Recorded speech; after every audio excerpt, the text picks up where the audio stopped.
Hey everyone, I'm Peter Stories here to guide you today. If you use this video to drift off to sleep, please tap like, hit subscribe, and drop a comment telling me where you're watching from and what time it is there. Now settle in, get cozy, and let yourself relax.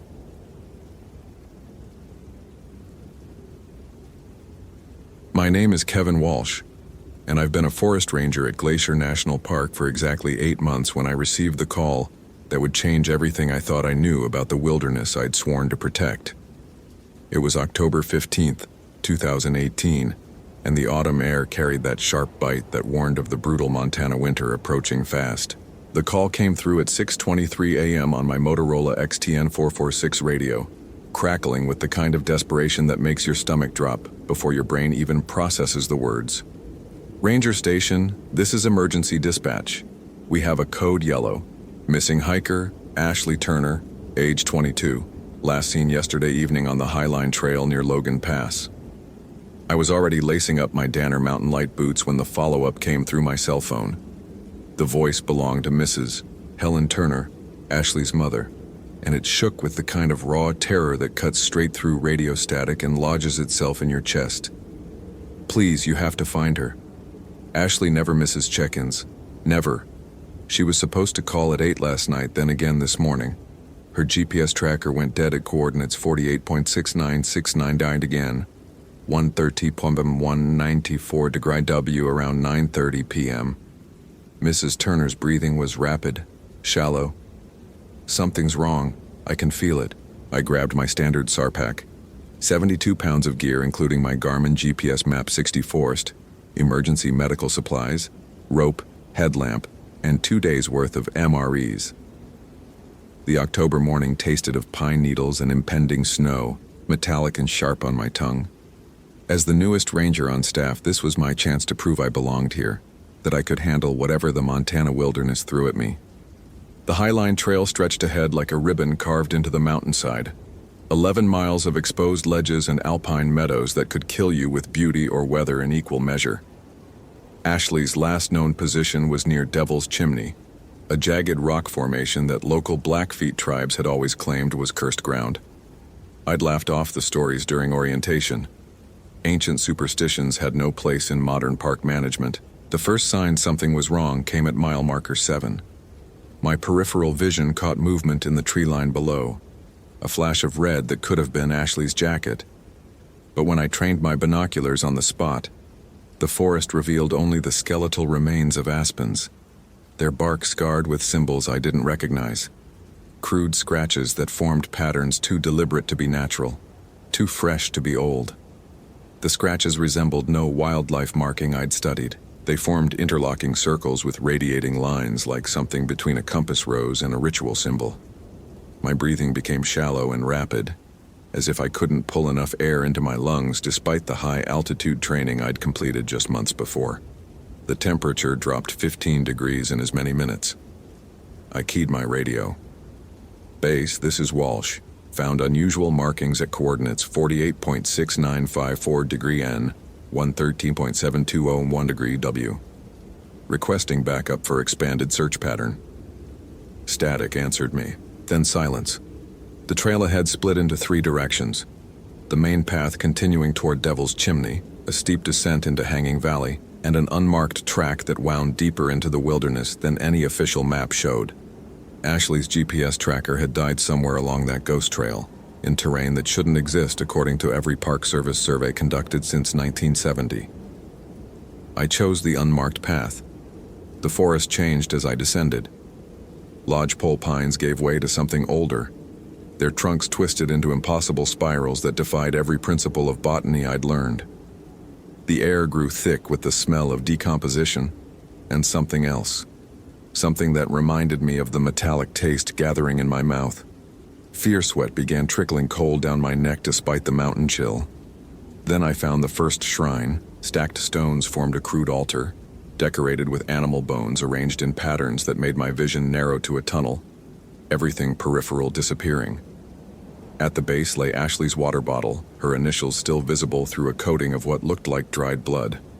My fingers went numb as I reached for it, no longer obeying my commands. That's when I heard the chanting.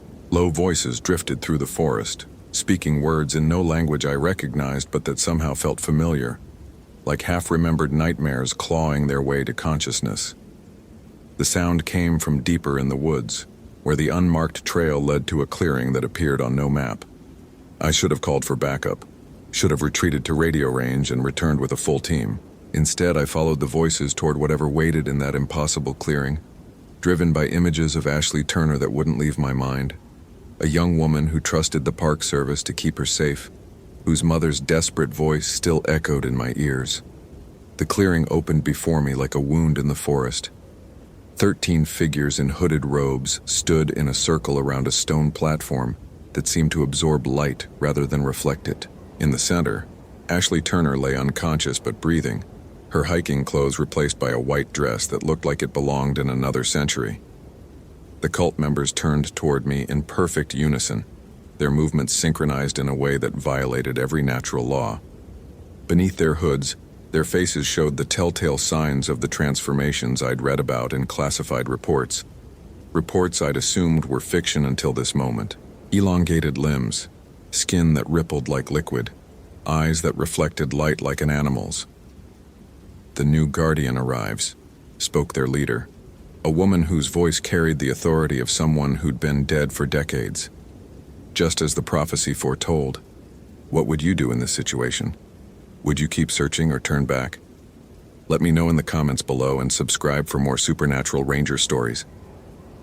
I realized then that I'd stumbled onto something far larger than a missing hiker case. The Disciples of the Obsidian Dawn, a cult that local law enforcement claimed had been eliminated in 1973, had never truly disappeared. They'd simply moved deeper into the wilderness, beyond the reach of official search patterns, evolving into something far worse than the human sacrifices that had originally drawn federal attention. The platform in the clearing center wasn't just stone. It was flesh that had calcified over decades, fed by ritual sacrifices and grown into a living altar that pulsed with its own heartbeat. Ashley wasn't their victim. She was their offering to whatever entity they'd been nurturing in the mountain's depths for 45 years. My training kicked in, despite the impossibility of the situation. I had two options: attempt rescue and likely die trying, or retreat and call for backup that might arrive too late. Ashley's breathing was becoming more labored with each passing moment, her life force apparently being drained by the ritual already in progress. I chose to fight. The cult members moved with inhuman speed, their transformed bodies allowing them to cover ground in ways that defied physics. But they'd grown overconfident in their isolation, unprepared for someone who'd studied every search and rescue technique the Park Service could teach. I used the terrain to my advantage, leading them into a narrow ravine where their numbers worked against them. The battle that followed violated every regulation in the Ranger Manual. I used my emergency flare gun as a weapon, my climbing rope as a snare, my knowledge of the local wildlife to create distractions that gave me precious seconds to reach Ashley. The cult members' transformations made them stronger but also clumsier, their elongated limbs catching on branches and rock formations as they pursued me through increasingly treacherous terrain. The ritual platform began to crack as I severed Ashley from whatever supernatural apparatus they'd connected her to. The living stone screamed, in sound that seemed to come from the mountain itself, causing rock slides that sealed off escape routes and forced the remaining cult members to choose between pursuing us and saving their decades of work. They chose their altar. I carried Ashley 3 miles through terrain that nearly killed us both, following GPS coordinates that led back to marked trails, just as my radio crackled back to life. The backup I'd requested hours earlier found us at Devil's Chimney, Ashley conscious but traumatized, both of us suffering from exposure and injuries that would take weeks to heal. The official report listed Ashley's disappearance as disorientation caused by altitude sickness. The cult's clearing, when investigated 2 days later, showed no signs of recent activity, only natural rock formations and normal forest growth. The unmarked trail had seemingly vanished, leaving behind only regulation Park Service paths that led exactly where the maps indicated they should. But Ashley Turner remembers everything, and so do I. The experience changed how I approach my duties as a ranger. I no longer dismiss local legends or assume that federal surveys have mapped every inch of wilderness under our protection. Some places in these mountains exist outside normal geography, harboring threats that predate European settlement by centuries and outlasting every attempt at elimination. I've been promoted twice since that October morning, eventually becoming the lead search and rescue coordinator for the northern districts. My success rate in finding missing persons has reached nearly 100%, though the methods I use don't always appear in official reports. Some rescues require tools that aren't listed in any equipment manual. Ashley Turner has become a wilderness photographer, documenting the beauty and hidden dangers of America's national parks. She volunteers for search and rescue operations, bringing skills and insights that no training program could provide. We've worked together on 17 cases since 2018, and we've never lost anyone. The disciples of the Obsidian Dawn haven't been seen since that night, but similar reports surface occasionally from rangers in other parks: Utah's Zion, Wyoming's Yellowstone, Colorado's Rocky Mountain. Groups that official records claim were eliminated decades ago, operating in territories that exist between the spaces on our maps. We watch for them, we prepare for them, and when necessary, we stop them, because that's what rangers do. We protect the people who trust us to keep them safe, whether the threats they face are natural disasters, dangerous wildlife, or ancient evils that refuse to stay buried. The wilderness teaches you that survival often depends on accepting realities that don't fit in any manual, and adapting to situations that no amount of training can fully prepare you for. My name is Kevin Walsh, and I've learned that some of the most important work we do as rangers happens in the spaces between what's officially acknowledged and what actually exists in these mountains. The badge on my uniform represents a promise to protect visitors from every danger these parks contain, even the ones that aren't supposed to be real. That's my story, and I'm still not sure I made all the right choices. What do you think? Would you have acted differently? Share your thoughts below and subscribe if you want more supernatural stories from the forest.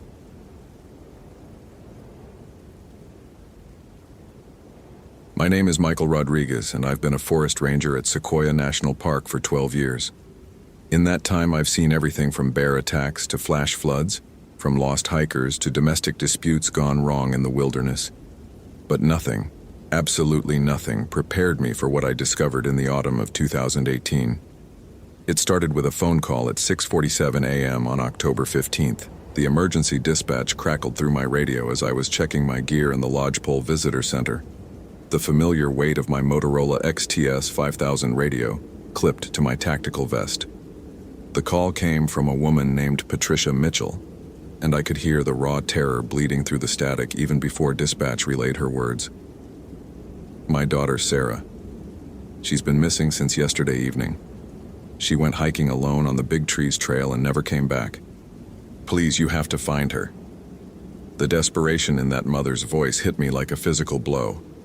I have two daughters myself, Sophia, 16, and Isabella, 13, and the thought of either of them lost in these mountains made my throat constrict. Patricia Mitchell's fear was every parent's nightmare, and it became mine the moment I heard it. I grabbed my emergency pack, checking the contents with practiced efficiency.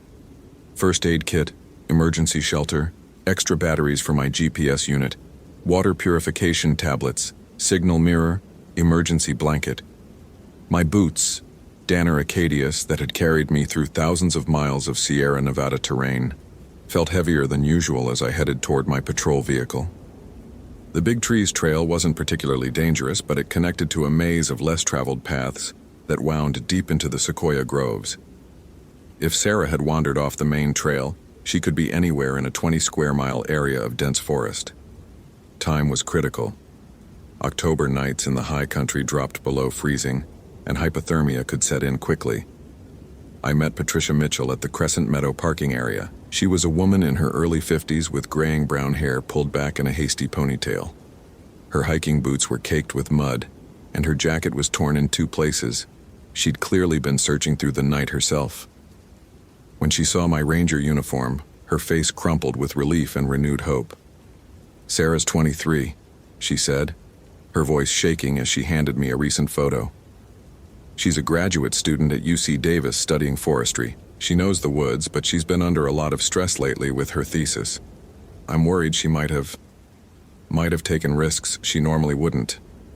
The photo showed a young woman with dark hair and intelligent eyes, wearing a UC Davis sweatshirt. She looked so much like my Isabella might in 10 years that my chest tightened. I studied the image carefully, memorizing every detail. "When did you last hear from her?" I asked, pulling out my incident report notebook. "Yesterday around 4:30 p.m. She texted me a photo of some sequoia bark patterns, something about her research, then nothing. Her phone goes straight to voicemail now." I nodded, making notes. Cell coverage in the deep groves was spotty at best. "What was she wearing?" "Red fleece jacket, dark jeans, brown hiking boots. She had a small blue backpack with water and some granola bars. And her camera, she never goes anywhere without her Nikon." I radioed dispatch for additional support and began organizing a systematic search. My supervisor, Chief Ranger Williams, authorized 2 additional rangers and requested a helicopter for aerial reconnaissance when weather permitted. But as the morning fog rolled through the giant sequoias like smoke from some ancient fire, I knew aerial support would be limited. The Big Trees Trail was a well-maintained path that wound through some of the most spectacular sequoia groves in the park. I started at the trailhead looking for any sign of Sarah's passage. The trail was popular enough that dozens of footprints marked the soft earth, making individual tracking nearly impossible. But about half a mile in, I found something that made me stop. A piece of red fabric, no bigger than my thumb, was caught on a manzanita bush about 15 feet off the main trail. The fabric was from a fleece jacket, the same color Patricia had described. But it was the location that bothered me. The bush was positioned where someone would have to deliberately push through dense undergrowth to reach it. No casual hiker would have wandered that far off the trail by accident. I marked the GPS coordinates, 36.5697 degree on N, 118.7745 degree on W, and followed the barely visible path through the brush. The route led away from the main trail system, deeper into the old-growth forest where massive sequoias created a cathedral-like canopy that filtered the morning light into golden shafts. After about 200 yards, I found her first footprint in a patch of soft earth beside a fallen log. The tread pattern matched the boots Patricia had described, morel hiking boots with a distinctive waffle sole. But the print was deep, pressed into the soil with more force than normal walking would create. Sarah had been running. My handheld radio crackled.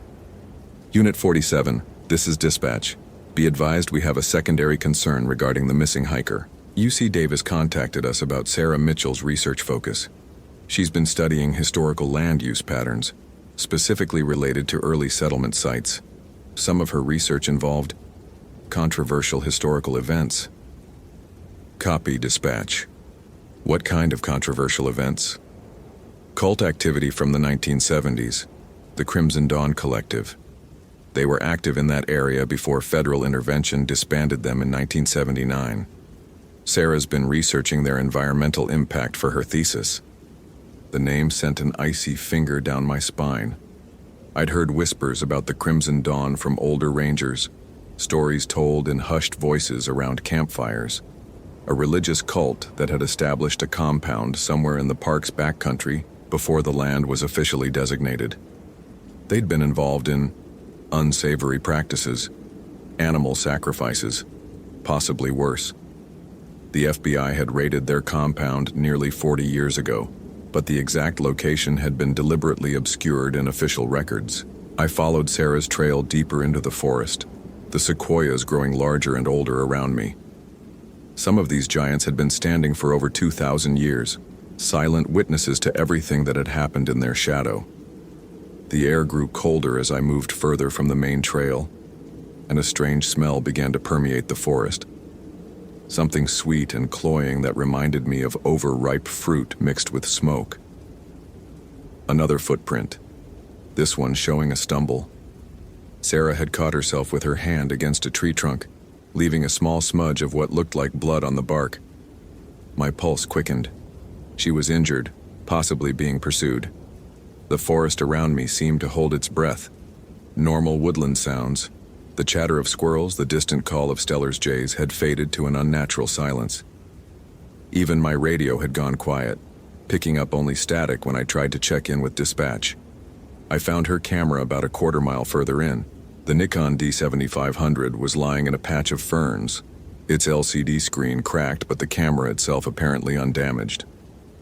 I carefully bagged it as evidence, but not before checking the last few photos on the memory card. Most were botanical shots, bark patterns, leaf structures, lichen formations, academic documentation. But the final photo made my breath catch. It showed a structure I'd never seen in 12 years of patrolling these forests. A wooden framework, maybe 8 feet tall, constructed from rough-hewn logs and positioned in a small clearing. The structure formed an inverted cross, and something dark was draped across the crossbeam. The photo was taken from a distance, slightly blurred, as if Sarah had been moving when she captured it. But the image was clear enough to see ropes hanging from the framework, and what looked like dried bloodstains on the wood. I immediately radioed for backup, but my transmission was swallowed by static. The radio display showed full signal strength, but something was interfering with communications. I tried my cell phone, no service, which wasn't unusual in the deep forest, but the timing felt ominous.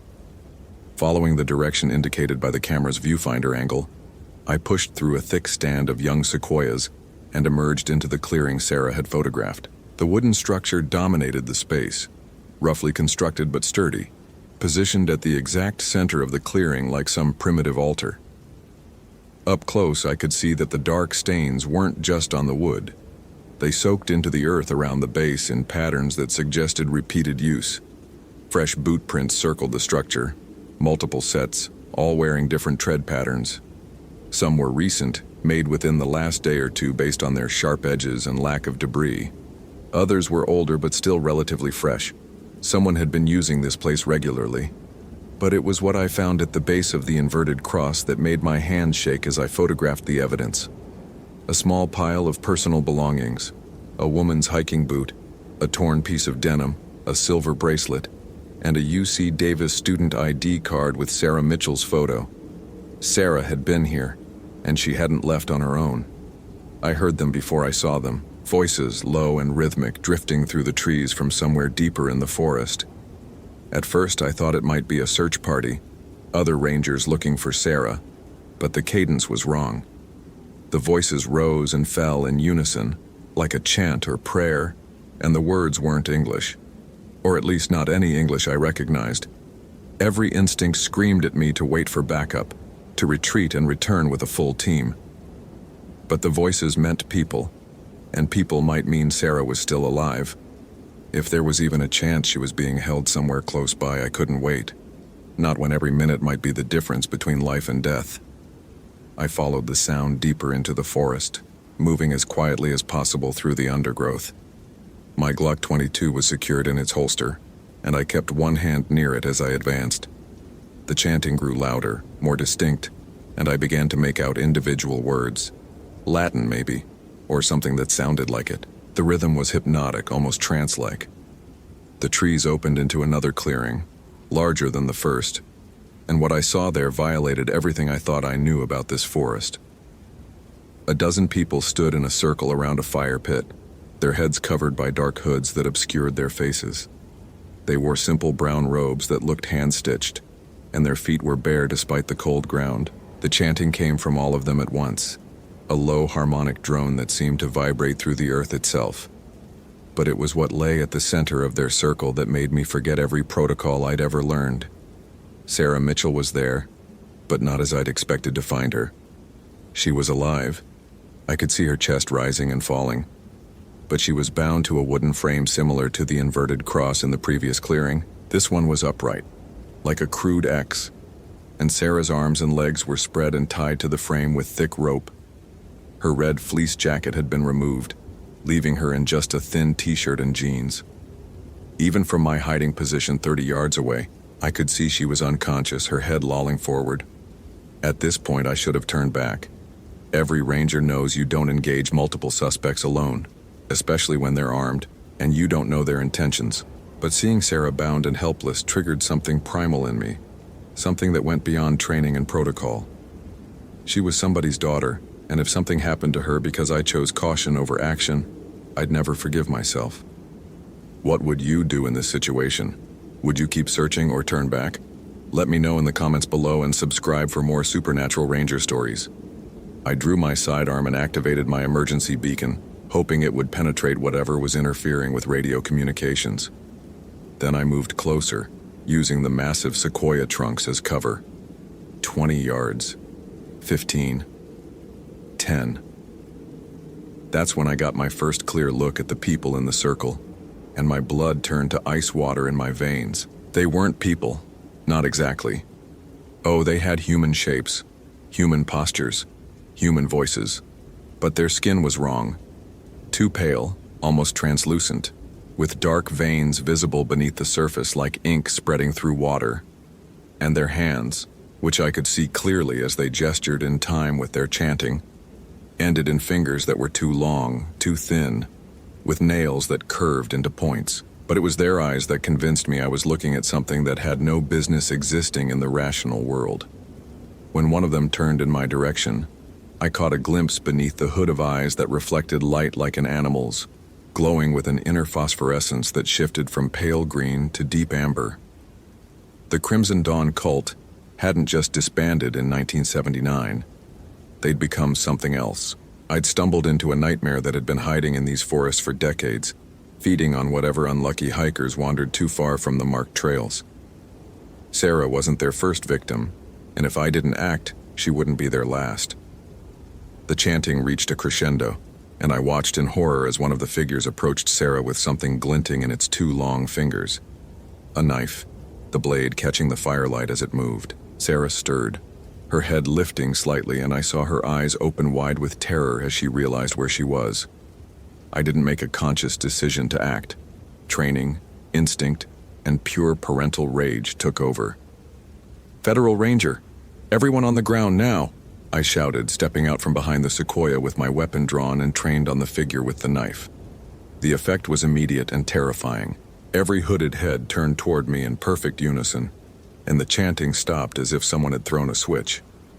In the sudden silence, I could hear my own breathing, fast and shallow, and the rapid beating of my heart against my ribs. Then they began to move. Not running, not walking, flowing. Like liquid shadow given form, they moved toward me with a grace that was utterly inhuman. The one with the knife was fastest, covering the distance between us in seconds that felt like slow motion. I fired twice center mass just as I'd been trained.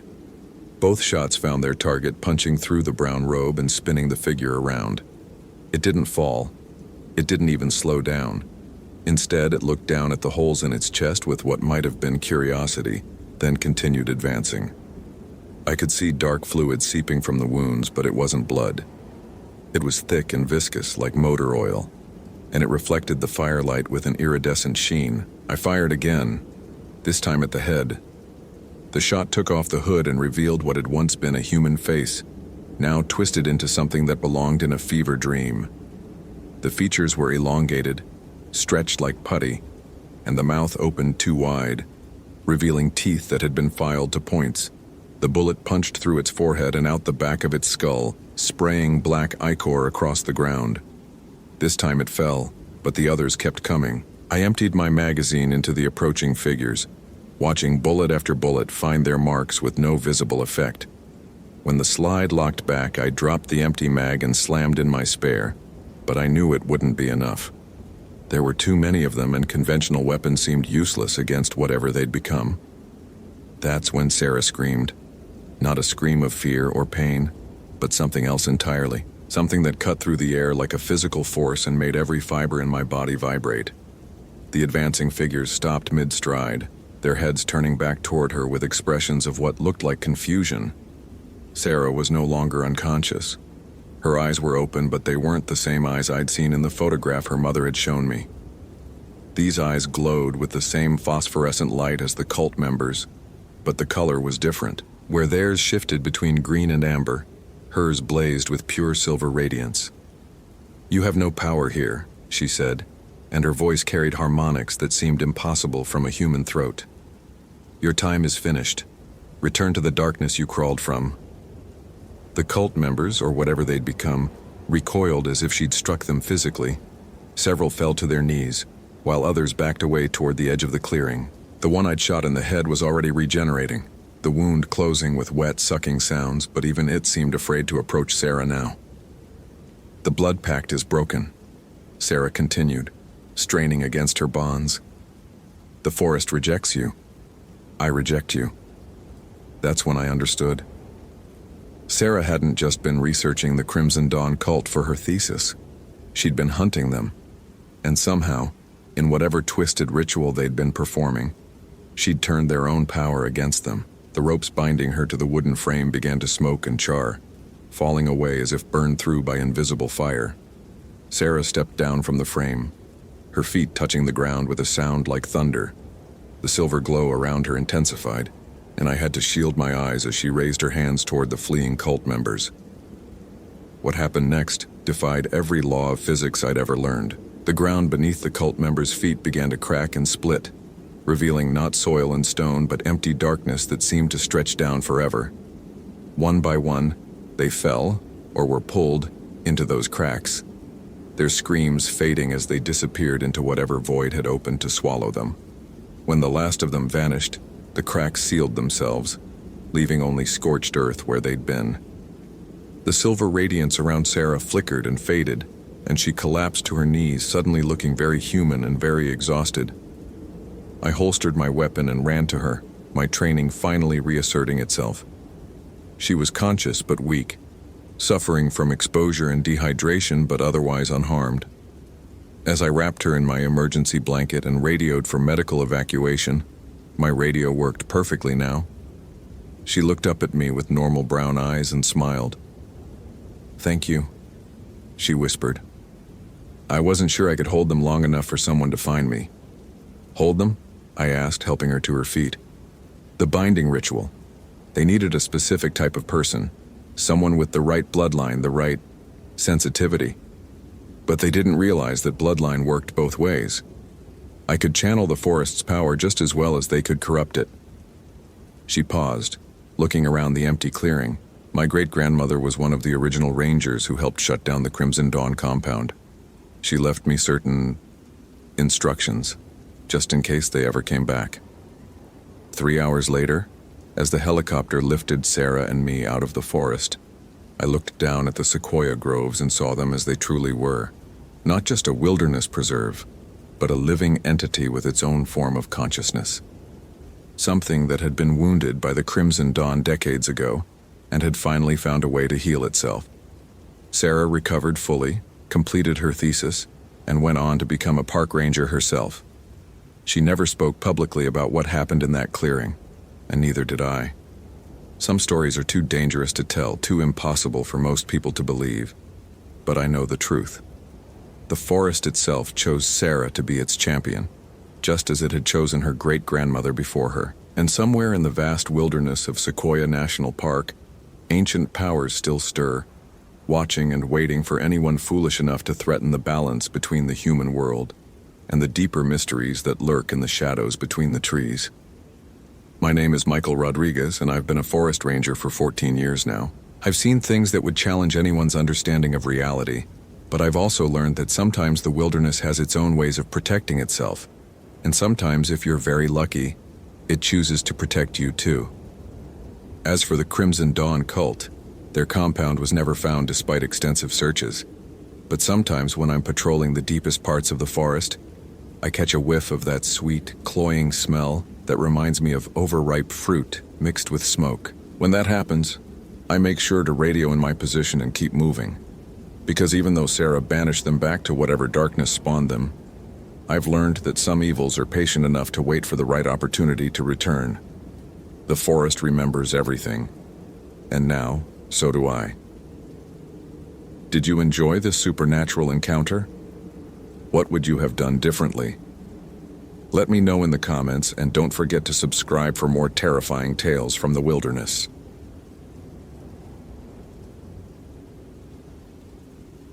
My name is Ryan O'Brien, And I've been a forest ranger at Olympic National Park for 12 years. What I'm about to tell you happened in October 2018, 3 weeks after I buried my 8-year-old daughter, Emma. The department insisted I take compassionate leave, but staying home just meant staring at her empty bedroom door. The forest had always been my sanctuary. I thought it still could be. I was wrong. The call came in at 0547 hours on a Tuesday morning that started like any other. Coffee that tasted like burnt metal, the weight of my gear vest pulling at shoulders that hadn't relaxed since the funeral, and the familiar ritual of checking my Motorola XTN 600 radio. Sector 7 was supposed to be routine patrol. Fallen trees from the weekend storm, maybe a few stranded hikers who'd ignored the weather warnings. Ranger O'Brien, this is dispatch, we've got a situation. Maria's voice crackled through the static, and something in her tone made the hairs on my forearm stand straight up. Go ahead, dispatch. Cold case just got hot. Remember Ethan Moore? Disappeared October 2016, never found. My breath caught. Every ranger in the Pacific Northwest knew about Ethan Moore. 24 years old, experienced hiker, vanished without a trace on the Hurricane Ridge Trail. We'd searched for 2 weeks straight.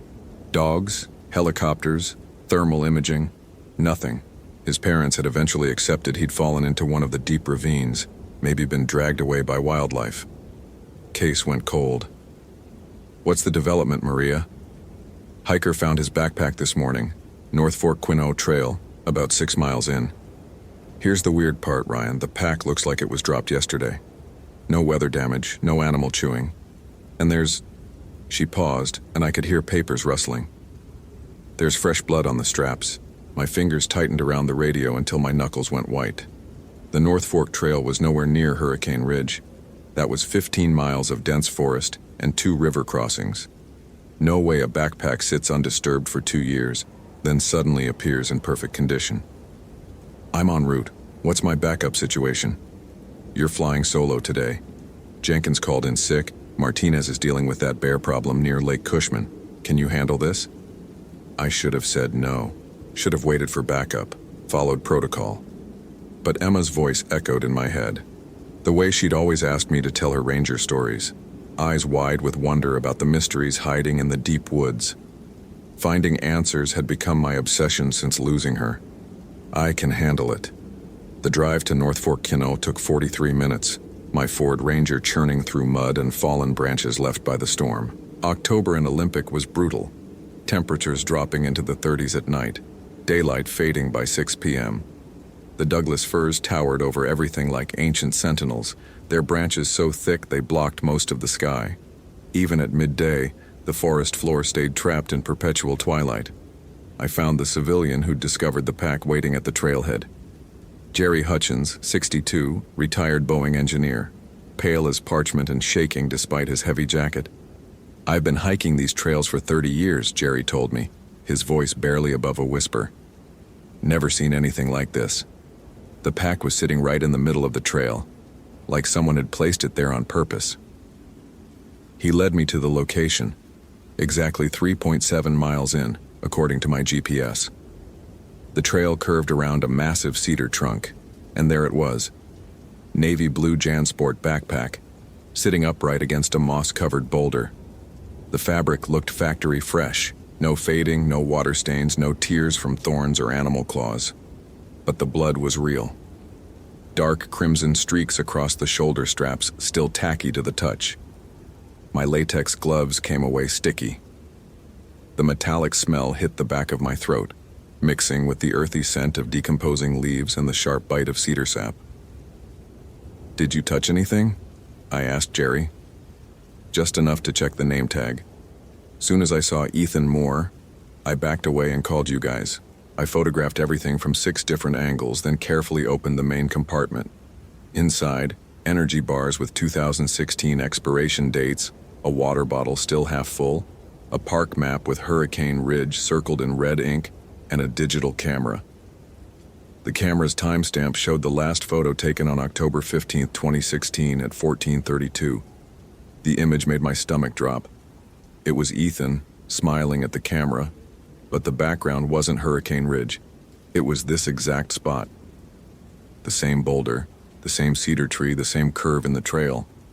But that was impossible. This trail hadn't existed in 2016. The North Fork extension was built in spring 2017. My radio buzzed. O'Brien's status report. Pack recovered.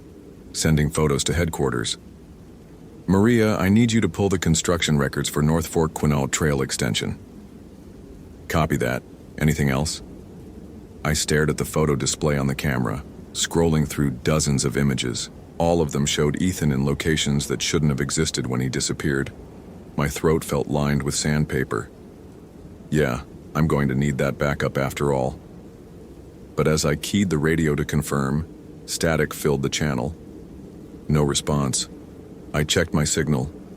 0 bars. That was strange. Cell towers dotted the Olympic Peninsula specifically to prevent dead zones in high-traffic areas. Jerry had already started hiking back toward the parking area, claiming his arthritis was acting up. I didn't blame him. Something felt wrong about this place. The forest was too quiet. No bird calls, no scurrying of small animals through the underbrush. Even the wind had died to nothing. I continued deeper into the trail, following Ethan's GPS coordinates from the camera's metadata. The path meandered through old-growth forest, past nurse logs thick as school buses and streams that sparkled like broken glass.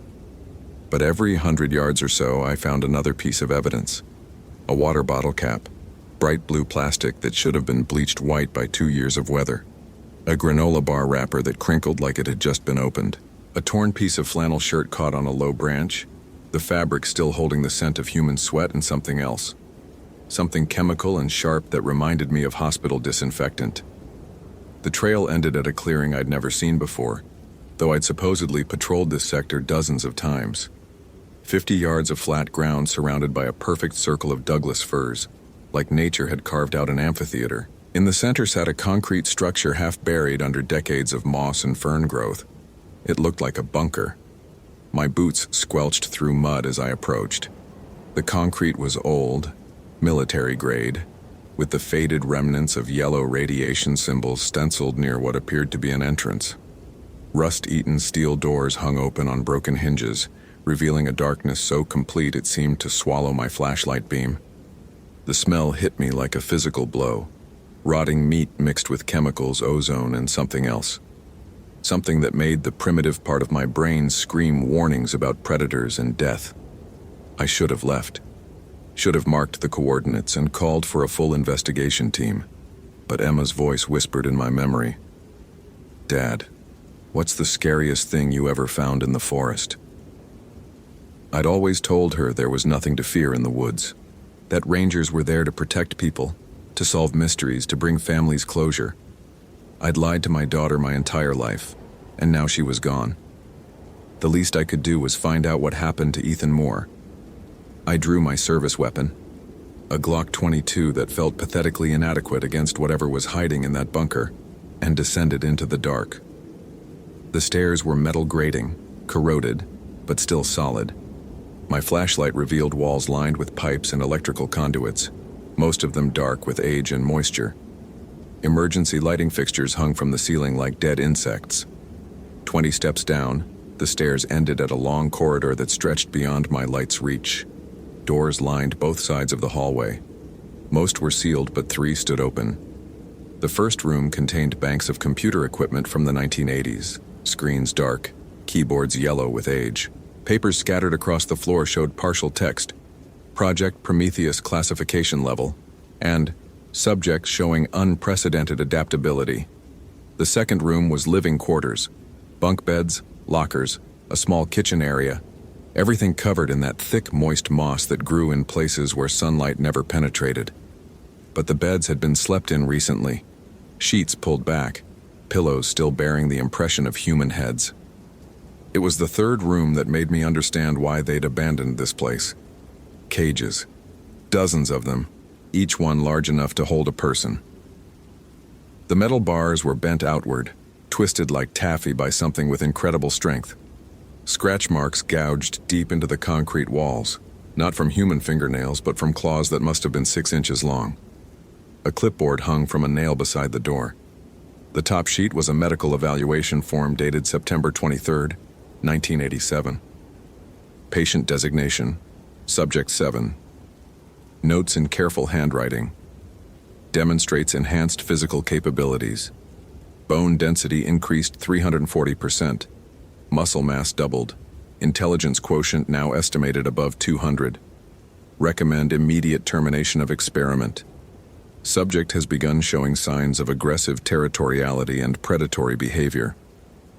Beneath that, someone had scrawled in red ink, "Too late, it got out." My hands shook as I photographed the document. Whatever they'd been doing here in the 80s, whatever Subject 7 was, it had escaped. The question was whether it was still alive after 31 years.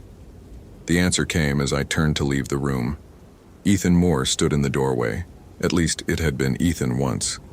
The thing wearing his face was 7 feet tall, its limbs stretched and distorted like a funhouse mirror reflection. Its skin had a gray, mottled texture that looked more reptilian than human. But the worst part was its eyes. Still unmistakably Ethan's warm brown eyes, but filled with an intelligence that was alien and predatory. "Hello, Ranger O'Brien," it said in Ethan's voice, though the words seemed to come from everywhere at once. "I've been waiting for someone to find my old home." My gun was in my hand, though I didn't remember drawing it. The creature that had been Ethan tilted its head with inhuman curiosity. "That won't help you," it continued. "I've learned so much since they made me, about biology, about evolution, about what humans can become with the right adjustments." "What happened to you?" "I found this place 2 years ago, just like you did. I was looking for a shortcut back to my car, got turned around in the dark. The door was already open. I was curious." Its lips pulled back in what might have been a smile, revealing teeth that were too sharp and too numerous. They left so many interesting things behind. Computers full of research data, genetic samples in cryogenic storage, and the transformation chamber still worked perfectly. I understood then why the backpack had appeared fresh, why the blood was still wet. This thing had been using Ethan's belongings as bait, drawing searchers to this place. How many hikers had vanished over the past 2 years? How many had found their way down here, only to become part of whatever sick experiment was still running? "What do you want?" I managed to ask. "Company," it said simply. "The process is quite remarkable, but it's terribly lonely. The researchers were so concerned with physical enhancement, they never considered the psychological implications. Do you know what it's like to be the only one of your kind?" The creature stepped closer, and I could smell the chemical reek of its altered metabolism. Behind it, other figures moved in the shadows of the corridor. More twisted forms that might once have been human. "Your daughter would have made an excellent subject," it continued, and my vision went red. 8 years old, the optimal age for skeletal modification. Such a pity about the cancer.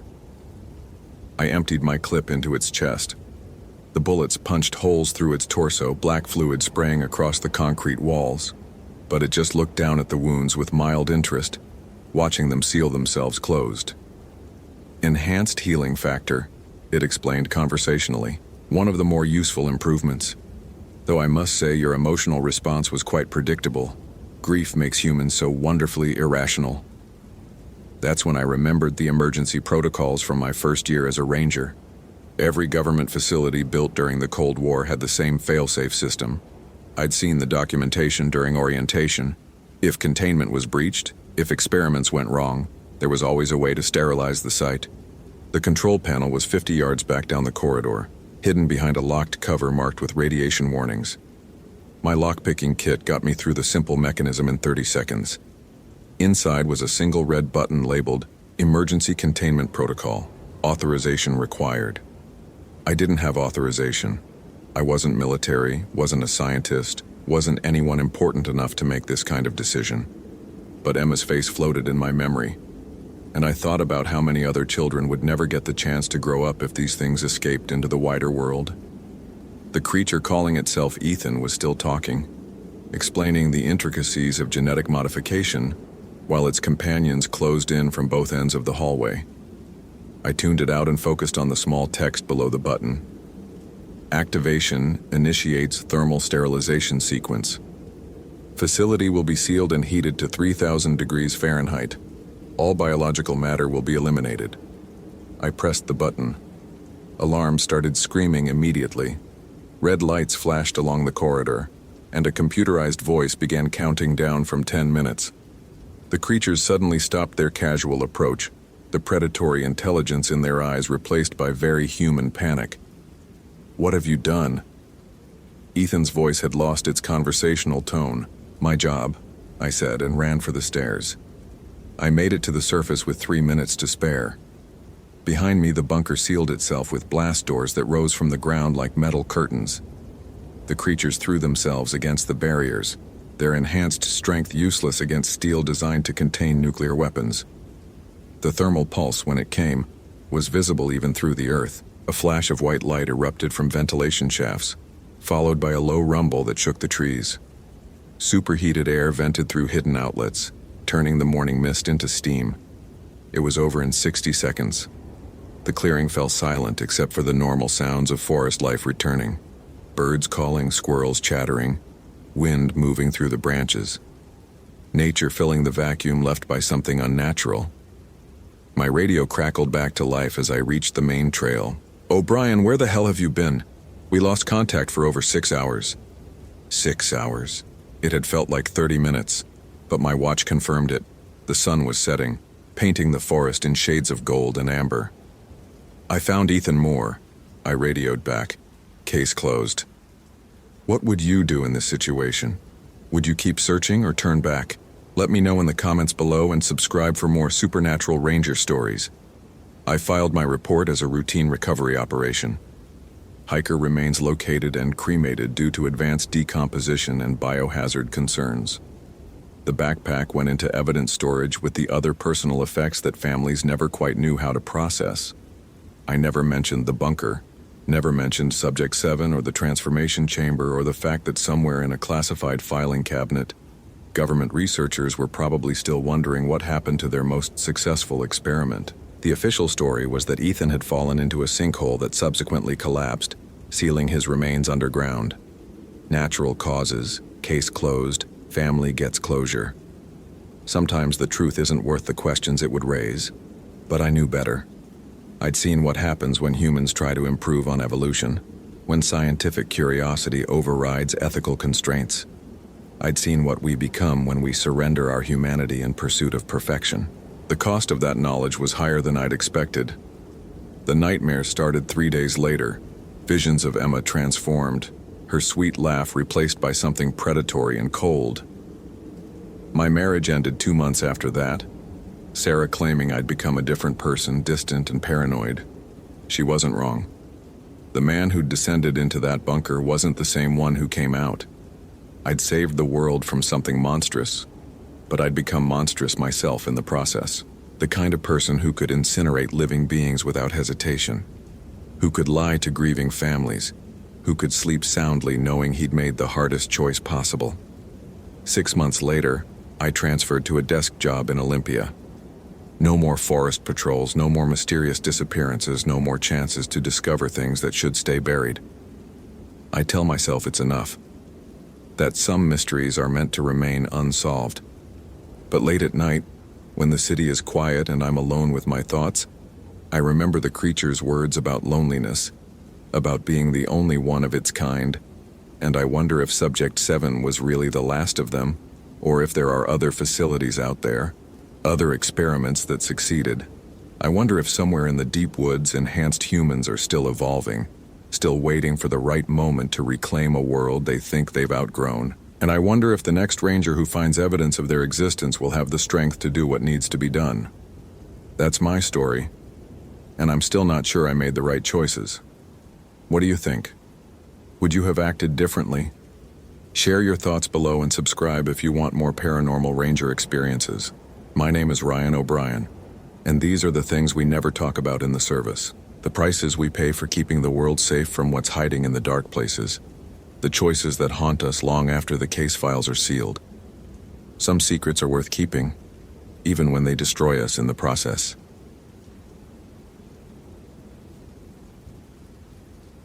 My name is Emily Carter, and I've been a forest ranger at Olympic National Park in Washington for 12 years. What I'm about to tell you happened in October 2018, but the seeds of this nightmare were planted 3 years earlier when I encountered something in these woods that the brass made me promise never to speak about. They said it was classified. They said it was for national security. They said a lot of things, but they never said it was over. I should have known better when Detective Mills from Port Angeles PD called that gray Tuesday morning, his voice tight with something between excitement and dread. Madison Clark's case file had been sitting in a dusty box for 8 years, a missing college student who vanished during a solo camping trip in the Hoh River Valley.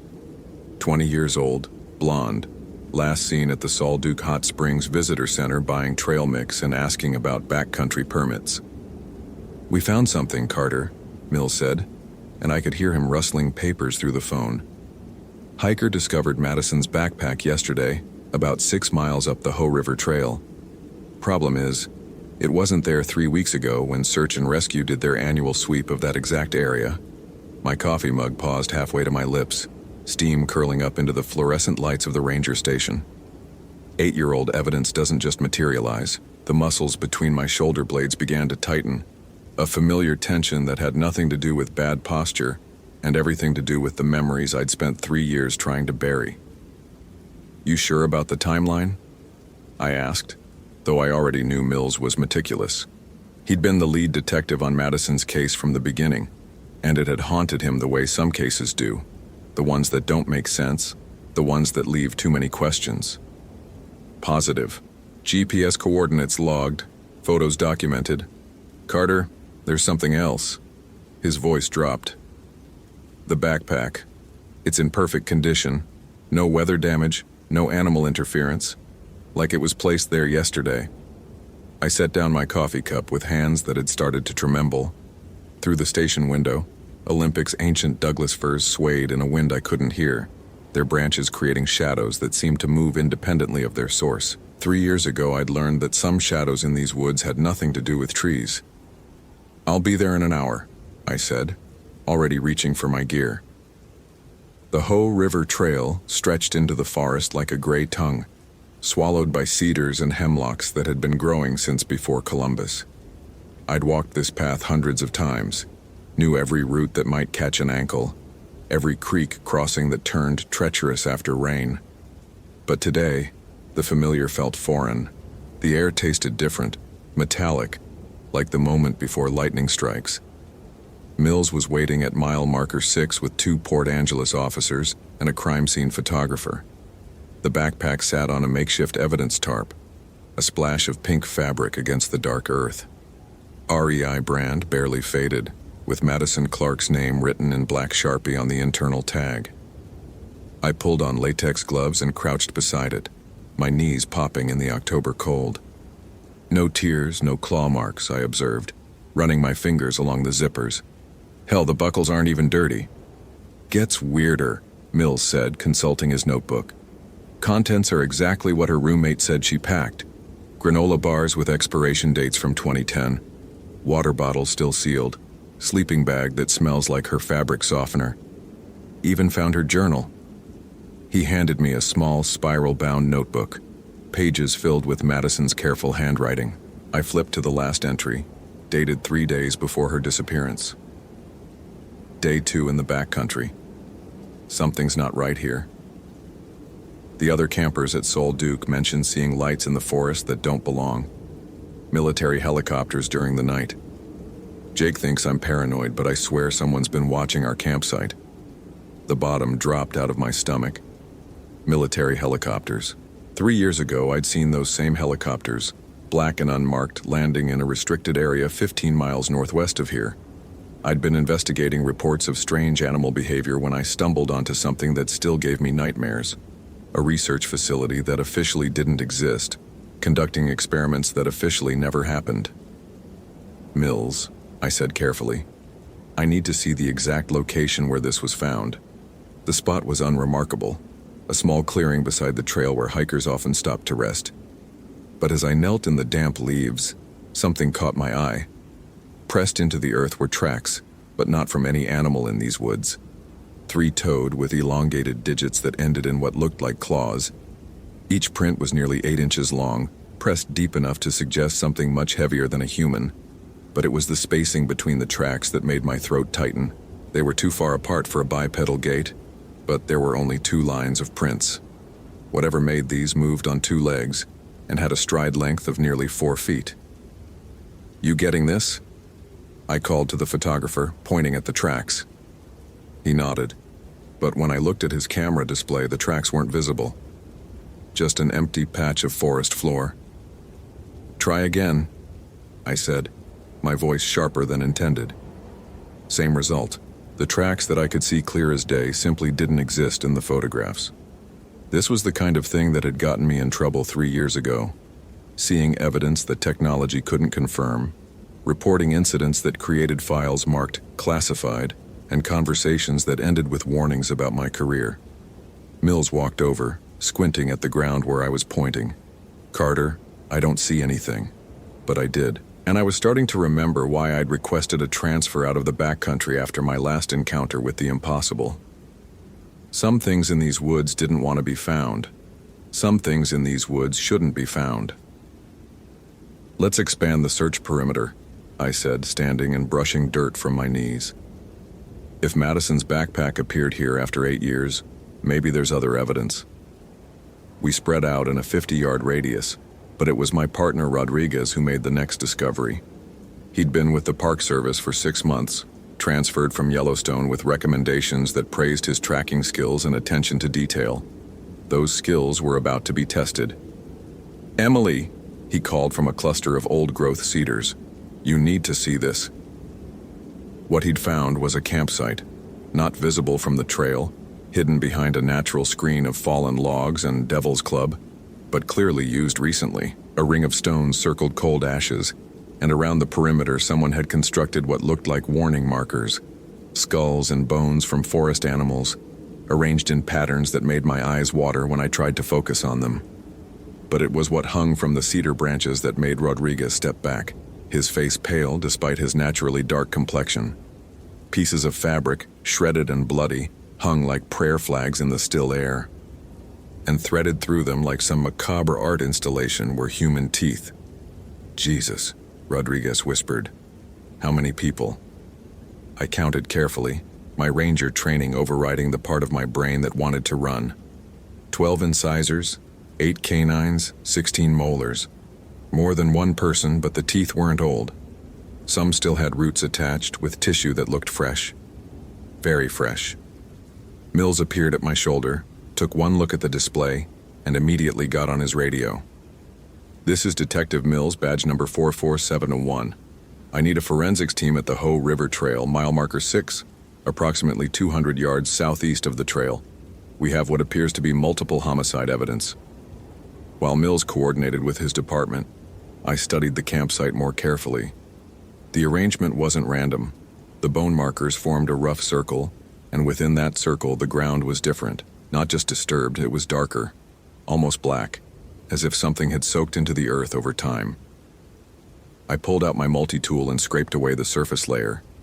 The smell that rose up made Rodriguez gag and step away. It was organic decay, but wrong somehow. Not the clean decomposition of forest litter, but something sweet and corrupt, like meat left in the sun.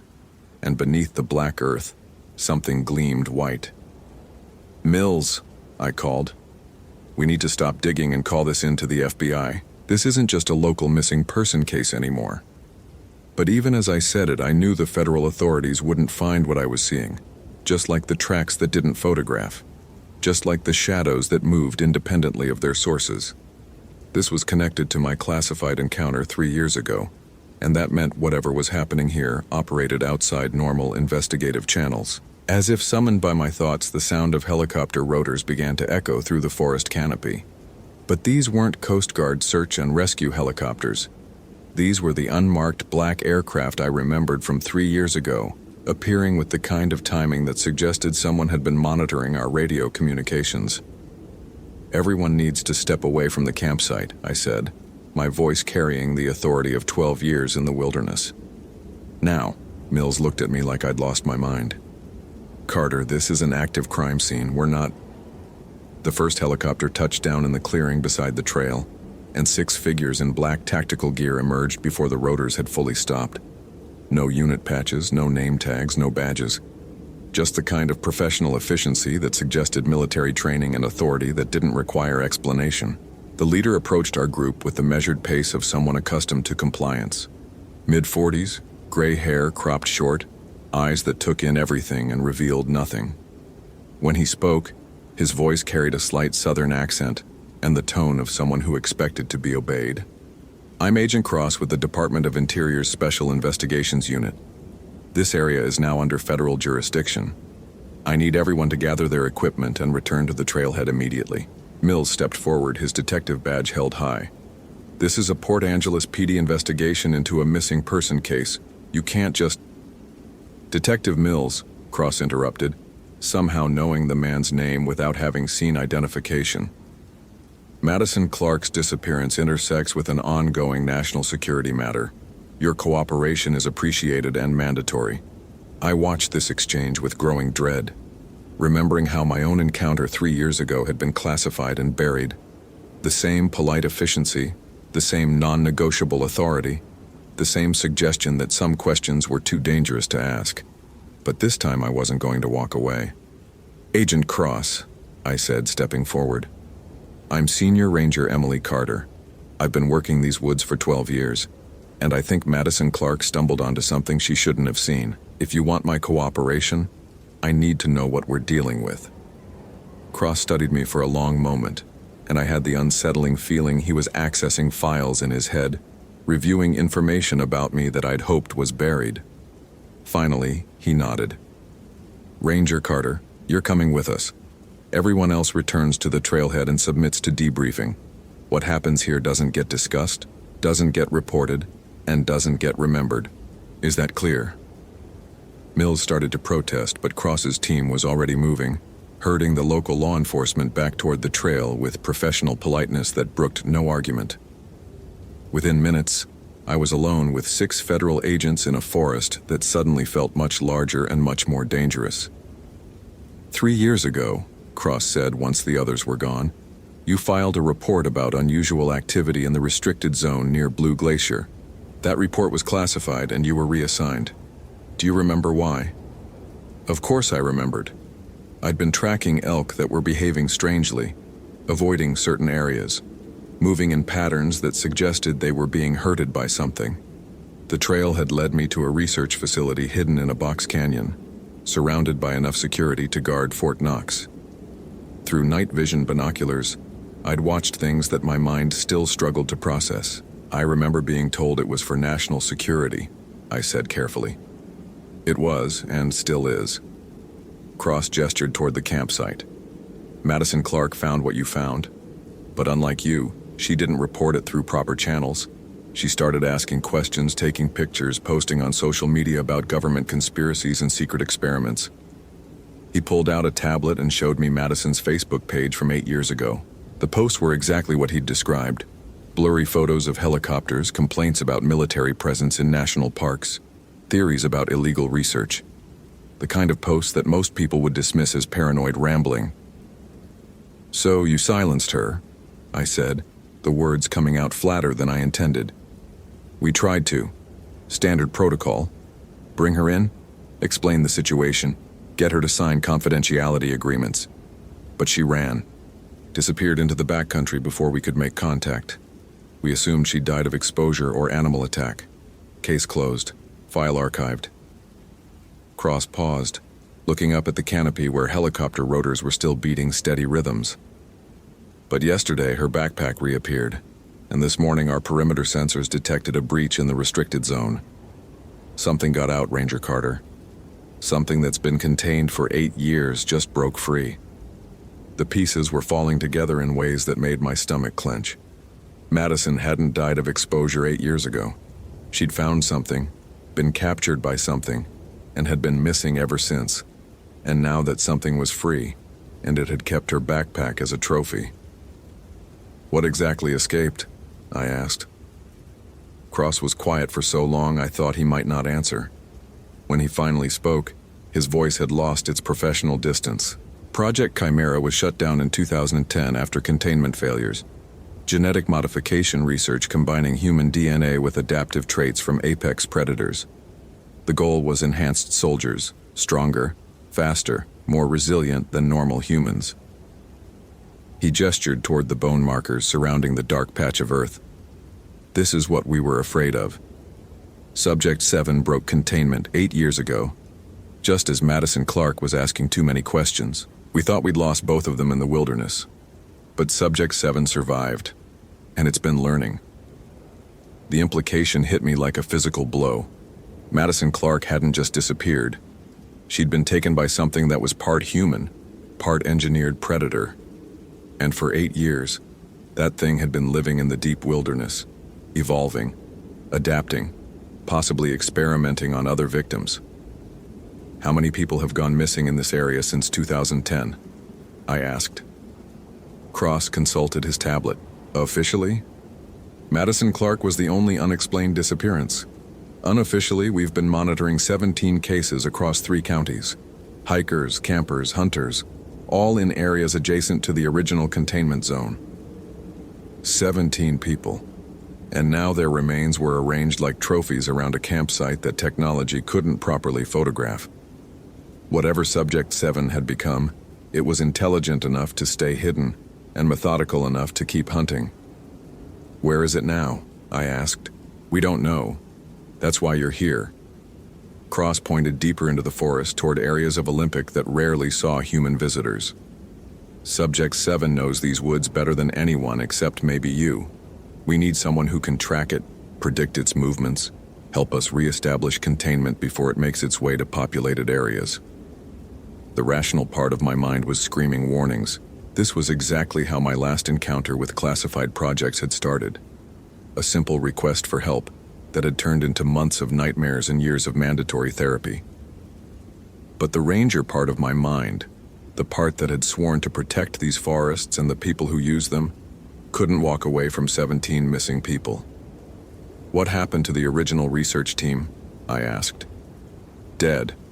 All of them. Cross's voice was matter of fact. Subject 7 killed them during the containment breach. That's why the project was terminated and the facility abandoned.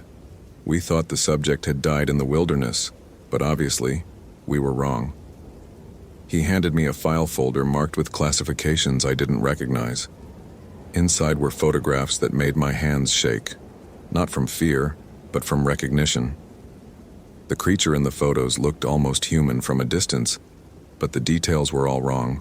Too tall, too lean, with proportions that suggested bones had been lengthened and muscle mass redistributed. Its hands ended in claws that could have carved the symbols I'd seen around the campsite. And its face. Its face was Madison Clark's, but changed. The bone structure was the same, the eye color identical to her driver's license photo. But something looked out through those eyes that was no longer entirely human. Jesus Christ, I whispered. It didn't just capture her, it changed her. The transformation process was part of the original research, Cross explained. Subjects were infected with an engineered retrovirus that rewrote their DNA over time. Most died within weeks, but a few adapted. Subject 7 was the only one that fully completed the metamorphosis. I stared at the photograph, trying to reconcile the college student from the missing person posters with the predator looking back at me from the classified files. Madison Clark had been transformed into something that retained her memories and intelligence, but operated on entirely different instincts. What does it want? I asked.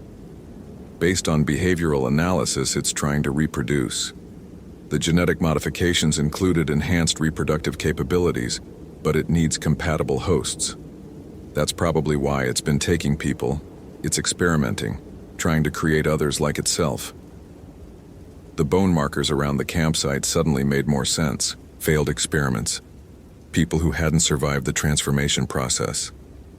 For 8 years, Madison Clark had been alone in the wilderness, trying to create a family or a pack or whatever social structure drove her new biology. And now it's getting bolder, I said, understanding beginning to dawn. The backpack appearing, the campsite being discovered. It wants to be found. Cross nodded. Our analysts think it's reached some kind of developmental threshold. Maybe it's finally succeeded in creating a viable offspring. Or maybe it's simply reached the limits of what it can accomplish alone. Either way, it's moving toward human populations. That meant people in Port Angeles, Forks, even Seattle were at risk.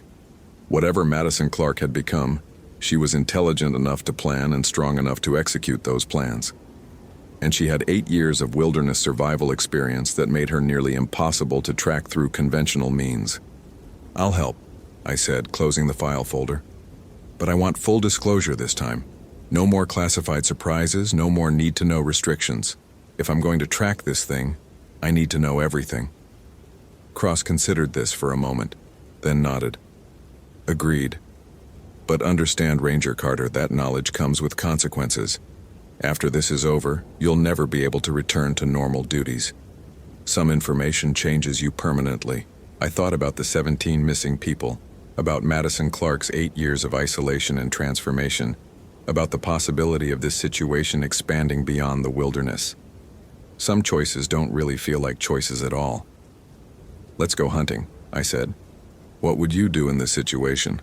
Would you keep searching or turn back?" Let me know in the comments below and subscribe for more Supernatural Ranger stories. The trail that Cross's team followed into the deep forest wasn't marked on any map. It wound through old-growth cedars and across creek beds that had been dry for decades, following what looked like game trails, but felt like something more deliberate. After 3 hours of hiking, we reached a razor wire perimeter that had been cut through in several places. "Original containment boundary," Cross explained, pointing to the numbered posts that marked the fence line. "Electrified until 2012, then converted to passive monitoring. Motion sensors, cameras, seismic detectors. Everything was functioning normally until yesterday morning." He showed me the breach point, a section where the wire had been carefully cut and rolled back, creating an opening just wide enough for a human-sized figure. But the cuts were too clean, too precise. Whatever had made them possessed fine motor control that belied the predatory nature suggested by the claw marks I'd seen earlier. "Subject 7 retained human intelligence," Cross said, reading my expression.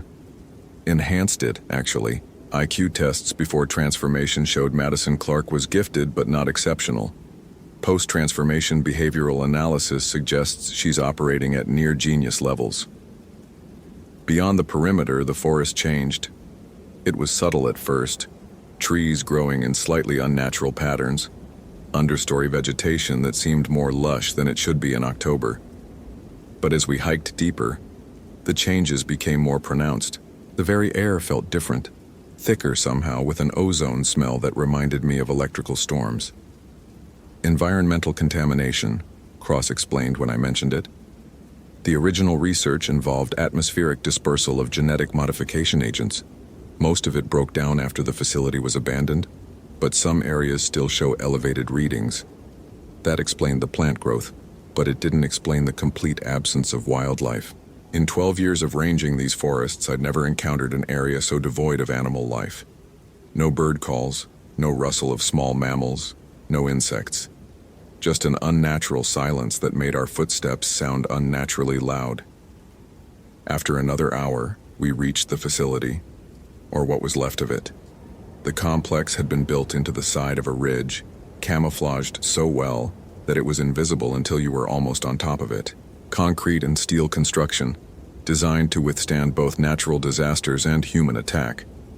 But something had torn through the reinforced walls like they were made of cardboard. "Containment breach occurred in Laboratory 7, Cross said, leading us through twisted metal doors that hung at impossible angles. Subject 7 was undergoing final phase testing when something went wrong. Inside, the facility was a maze of collapsed corridors and flooded chambers. Emergency lighting cast red shadows on walls that were scored with claw marks, some shallow, others deep enough to gouge concrete. In the main laboratory, banks of computers still hummed with power, displaying data streams that meant nothing to me but made Cross's team exchange worried glances. "The AI is still active," one of the agents reported. "It's been running continuous analysis for 8 years, tracking Subject 7's development through environmental sensors." Cross moved to the main terminal and began typing commands. After a few minutes, a holographic display materialized above the computer bank, showing a three-dimensional map of the Olympic Peninsula marked with thousands of red dots. Movement tracking, he explained. Each dot represents a confirmed sighting by automated sensors. Watch the pattern over time. The display began to animate, showing 8 years of data in accelerated time. At first, the red dots clustered around the facility, random and scattered. But gradually, they began to form patterns. Hunting routes that extended farther from the facility each year. Regular patrol circuits that suggested territorial behavior. And finally, recent data that showed concentrated activity near human population centers. It's been learning, I said, watching the patterns emerge. Not just surviving, but studying human behavior, mapping our settlements. More than that, Cross said, zooming in on the most recent data. Look at the timing of these incursions. They correspond exactly with missing person reports. Subject 7 has been actively hunting humans for at least 5 years. But it was the latest cluster of red dots that made my blood freeze. They formed a rough circle around Port Angeles, with concentrated activity along the hiking trails that thousands of visitors used every year. Madison Clark wasn't just hunting randomly anymore. She was positioning herself to hunt systematically. How long before it reaches the town? I asked. Cross consulted the data streams. Based on movement patterns, maybe 72 hours, but that assumes it maintains current behavioral patterns.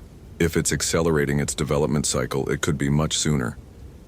One of the agents called out from across the laboratory. Agent Cross, you need to see this. We followed him to a chamber that had obviously been used for containment. Reinforced walls, observation windows, multiple security doors. But the containment cell was empty, its reinforced door torn off its hinges from the inside. What caught our attention were the walls.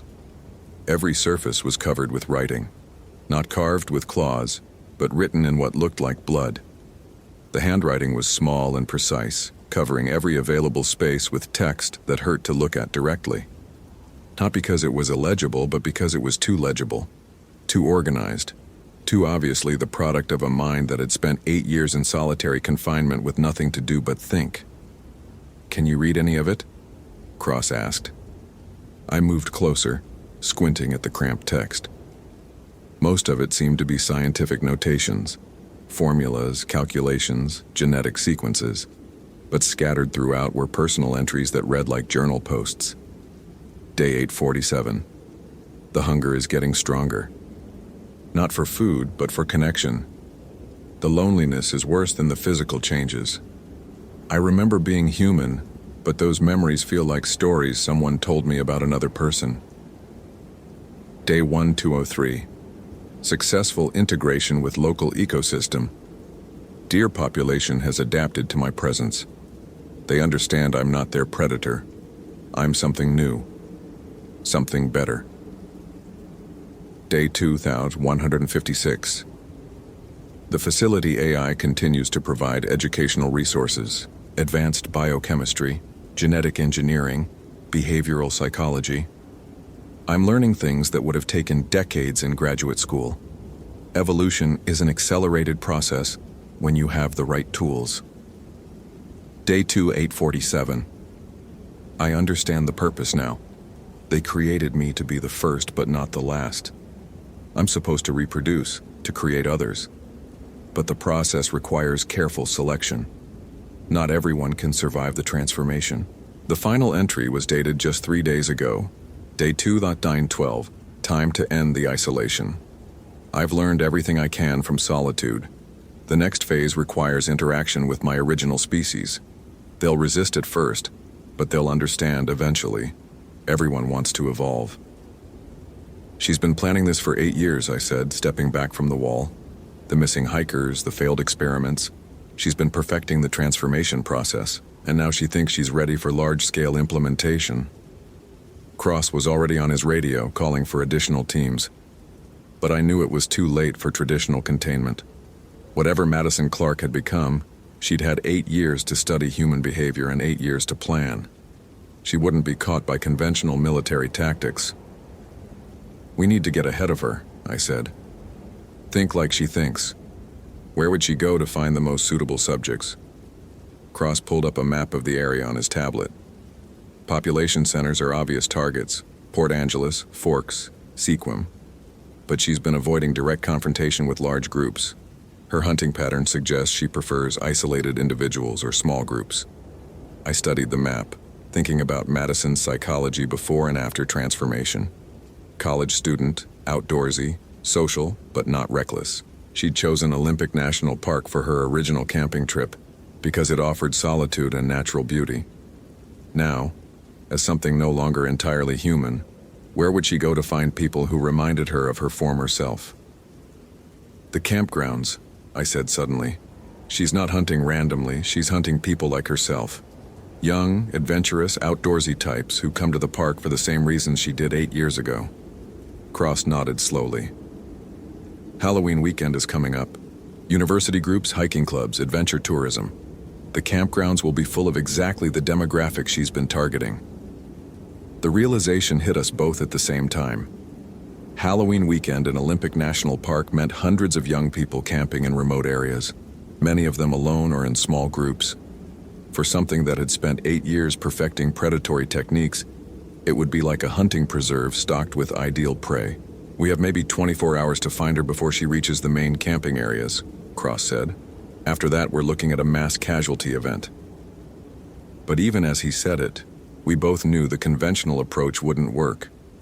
Madison Clark had 8 years of preparation, intimate knowledge of the terrain, and physical capabilities that far exceeded human norms. She'd been planning this for longer than we'd been aware she existed. I have an idea, I said, but you're not going to like it. Cross looked at me with the expression of a man who'd already had too many unpleasant surprises. What are you thinking? We can't hunt her, I said. She knows these woods better than we do, and she's faster and stronger than any pursuit team. But we might be able to attract her.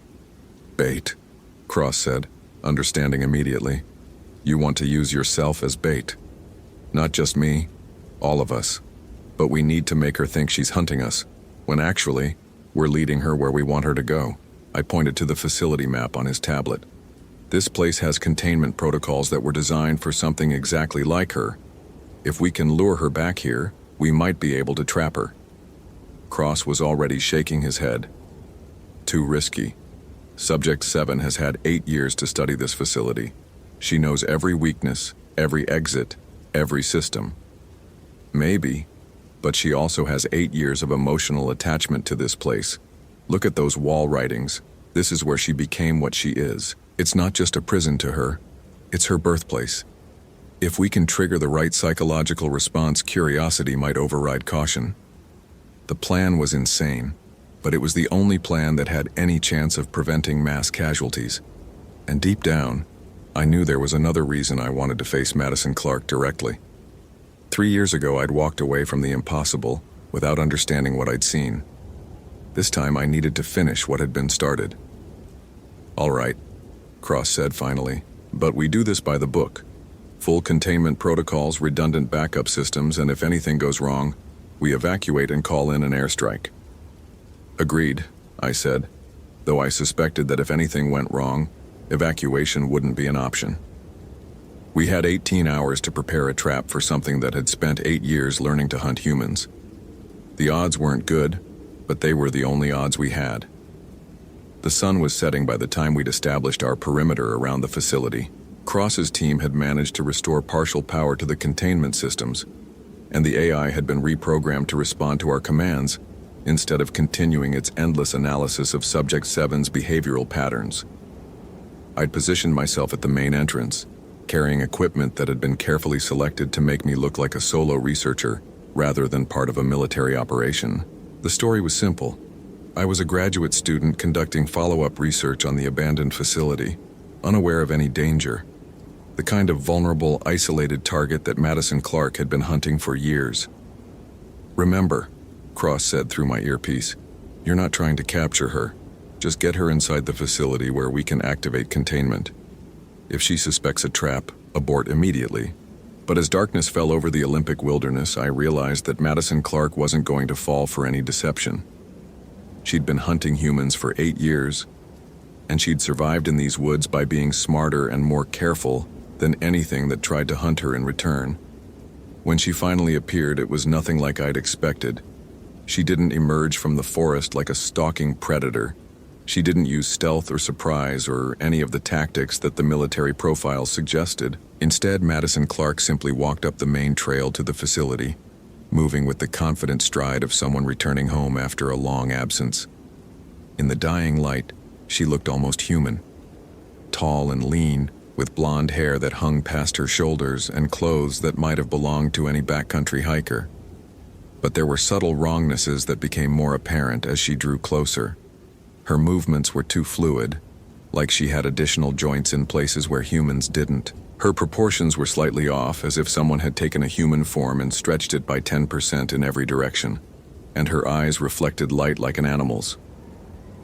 "Dr. Carter," she said as she approached, and her voice was Madison Clark's voice, unchanged after 8 years. "I've been watching you for several hours. Did you really think I wouldn't notice the surveillance teams positioned around the perimeter?" My blood turned to ice water. She knew. She'd known from the beginning that this was a trap, and she'd come anyway. "Hello, Madison," I said, trying to keep my voice steady. "We need to talk." She smiled, and I saw that her teeth were wrong too. Not fangs or anything obviously predatory, but too sharp, too numerous, arranged in rows that suggested a fundamental redesign of human dental architecture. "Yes," she said, "we do. But not out here. This conversation needs to happen where it began." She walked past me toward the facility entrance, and despite every instinct screaming warnings, I followed. Because whatever Madison Clark had become, she was still the victim in this situation. She hadn't chosen to be transformed into something no longer entirely human. And maybe, somewhere beneath the genetic modifications and behavioral adaptations, enough of the original person remained to be reached. That hope lasted until we entered Laboratory 7. The chamber had been cleaned since our earlier visit, the blood-written walls scrubbed clean and the twisted metal replaced. But Madison moved through the space like she owned it, touching control panels and examining equipment with the familiarity of someone who'd spent years studying every detail.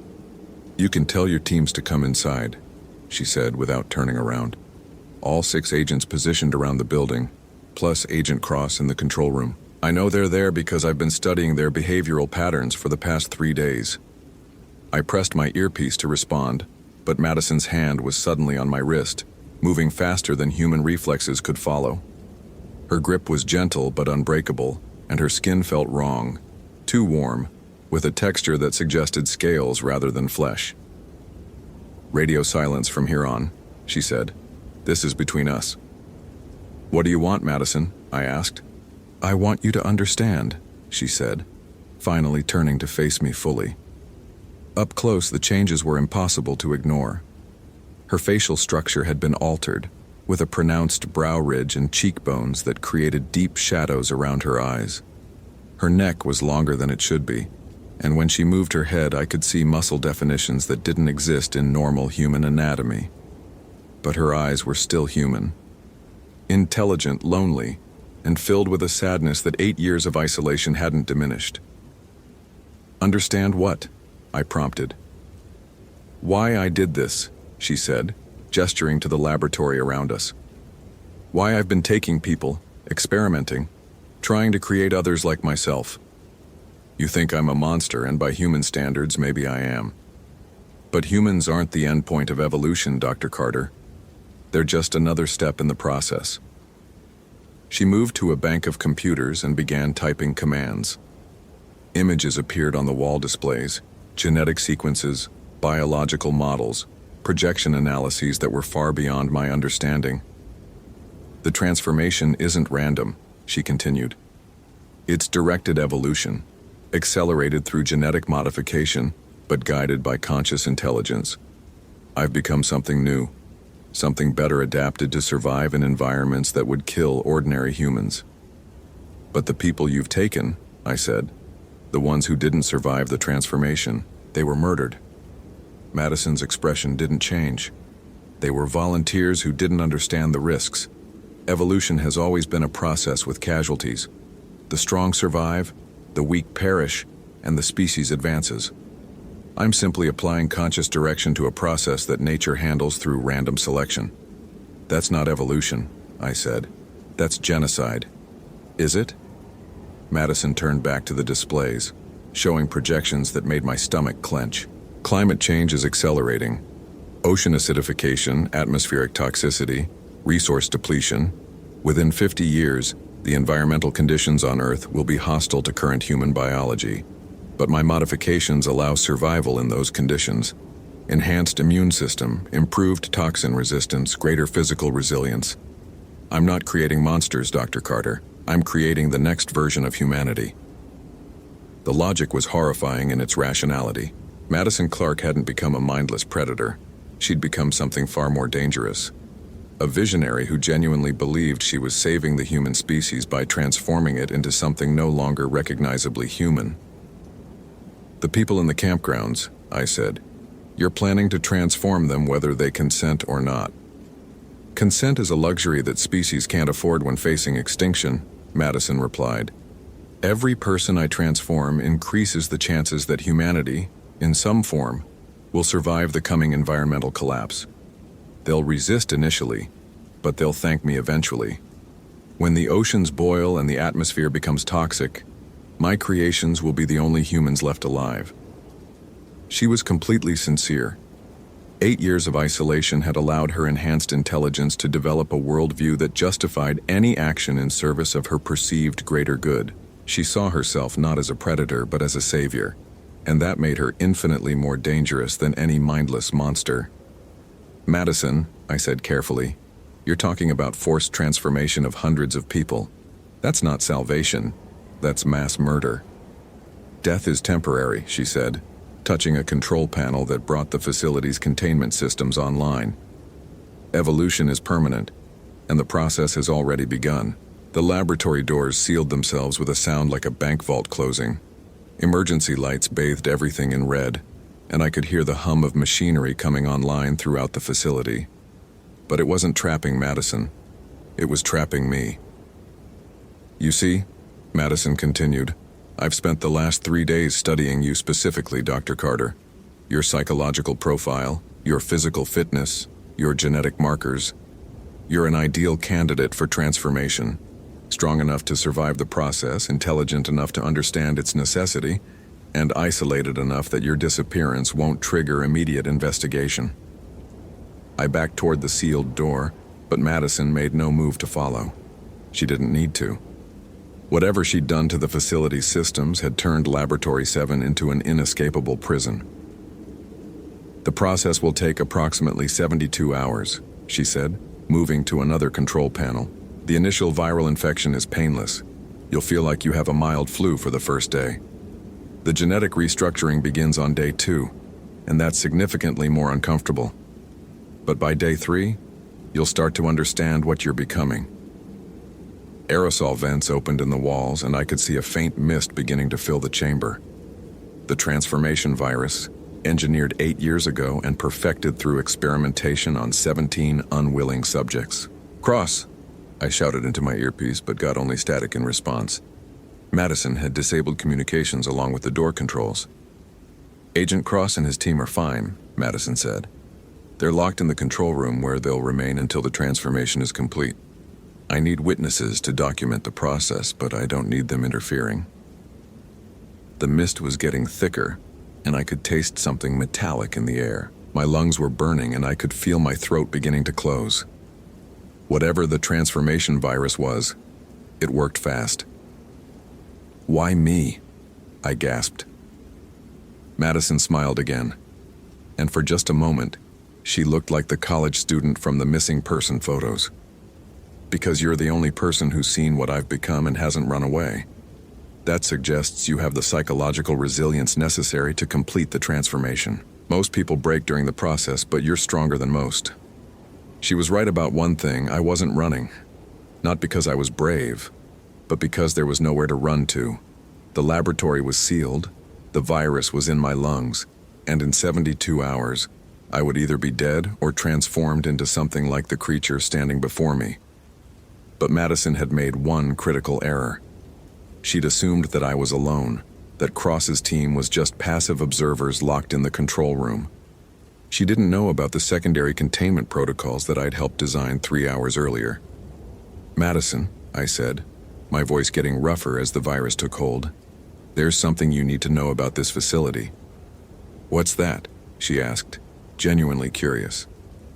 "It was designed to contain something exactly like you," I said, and triggered the dead man switch that Cross had built into my equipment. The explosion wasn't large, just enough to breach the laboratory's containment seal and activate the facility's emergency lockdown protocols.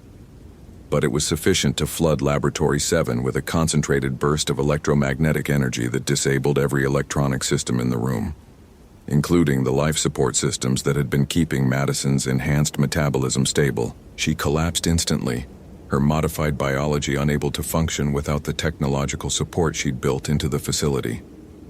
8 years of genetic modification had made her stronger and smarter than any human, but it had also made her dependent on systems that could be turned against her. The laboratory doors opened as emergency power restored basic functions, and Cross's team poured into the chamber wearing full hazmat gear. They surrounded Madison's unconscious form while I collapsed against the wall, the transformation virus burning through my bloodstream like acid. "Get her into cryogenic containment," Cross ordered, "and get Dr. Carter to the medical bay. We need to start antiviral treatment immediately." But even as they carried me out of Laboratory 7, I knew it was too late. The virus was already rewriting my DNA, beginning changes that would take 72 hours to complete. I could feel my bones beginning to ache as they prepared to lengthen, and my vision was starting to shift into spectral ranges that human eyes weren't designed to see. Madison Clark had been stopped, but not before completing her final experiment. In trying to save 17 missing people and prevent hundreds more from being transformed, I'd become the 18th victim of Project Chimera. The irony wasn't lost on me. In my effort to prevent the creation of more monsters, I'd become one myself. Did you enjoy this supernatural encounter? What would you have done differently? Let me know in the comments, and don't forget to subscribe for more terrifying tales from the wilderness. Epilogue, 72 days later. My name is Emily Carter, and I'm writing this from a containment facility that doesn't officially exist. The transformation was successful, if you can call it that. My bones lengthened by 12%. My muscle mass increased by 40%, and my sensory capabilities now extend into ranges that humans can't perceive. I'm still me, mostly. My memories are intact. My personality unchanged. My fundamental values preserved. But I'm also something new. Something that can see in complete darkness and hear conversations from miles away and smell the fierce sweat of prey animals before they even know they're afraid. Madison Clark was right about one thing. The transformation creates beings better adapted to survive in hostile environments. What she was wrong about was the psychological cost of that adaptation. Every day, I fight urges that feel natural, but horrify the part of me that's still human. The hunger isn't just for food, it's for contact, for connection, for the creation of others like myself. The loneliness is the worst part. I understand now why Madison took people, why she tried to transform them. When you're the only one of your kind, isolation becomes a form of torture that even enhanced biology can't endure. Agent Cross visits me weekly. He tells me about the research being conducted on Madison's genetic modifications, about the attempts to develop treatments for the transformation virus, about the ongoing search for the 17 missing people who might still be alive somewhere in the Olympic wilderness. He also tells me about the sightings. Creatures moving through the forests of Washington, Oregon, and Northern California. Tracks that don't match any known animal. Missing persons cases that follow patterns eerily similar to Madison's hunting behavior. Project Chimera was officially terminated in 2010, but Madison Clark spent 8 years perfecting the transformation process. And she wasn't the only test subject who escaped containment. She was just the first one smart enough to survive long enough to reproduce. The transformation is spreading, slowly, carefully, but inevitably. And somewhere in the deep wilderness, others like Madison and me are learning to hunt, to hide, and to create more of our kind. I could escape this facility. My enhanced capabilities make current containment protocols inadequate, but I stay because I remember being human, and I know that what I've become represents an existential threat to my original species. The question that keeps me awake during the long nights is whether that threat is intentional or inevitable. Are we predators, or are we simply the next step in human evolution, guided by intelligence but driven by instincts we can't fully control? Madison believed she was saving humanity by transforming it. Cross believes he's saving humanity by containing us. But maybe the truth is that humanity, as it currently exists, is simply not adapted to survive the challenges of the next century. Maybe we are the future, whether anyone wants us to be or not. The hunger grows stronger every day. Soon, I'll have to choose between the human I was and the creature I'm becoming. And when that choice is made, there won't be any going back. For any of us. End of transmission. File archived under Project Chimera, classification level, extinction protocol.